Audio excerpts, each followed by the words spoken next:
నిన్న నేను ఒక వీడియో చేశానండి. సుప్రీంకోర్టు ఆస్తులు ఎలా పంచాలి, ఆడపిల్లలకి హక్కులు ఉన్నాయా లేదా, అలాంటి వీడియో ఒకటి చేస్తే ఒక బ్రదర్ కామెంట్ పెట్టారు.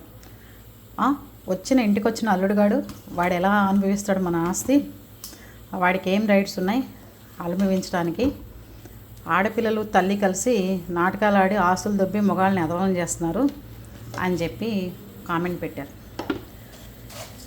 మన ఇంటి ఆడపిల్లకి మనకే వ్యతిరేకమైతే మనం బయటకి ఇచ్చిన ఆడపిల్లని వాళ్ళ అత్తగారు వాళ్ళు ఎందుకు చూస్తారు చెప్పండి.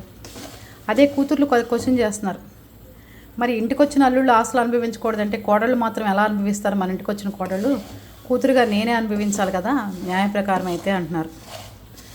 ఈ గొడవ తేలేటట్టుగా లేదండి. అందరూ సామరస్యంగా చక్కగా ఒక మాట మీద ఉంటే అన్నదమ్ములు అక్క చెల్లెళ్ళు సవ్యంగా జరిగిపోతాయి.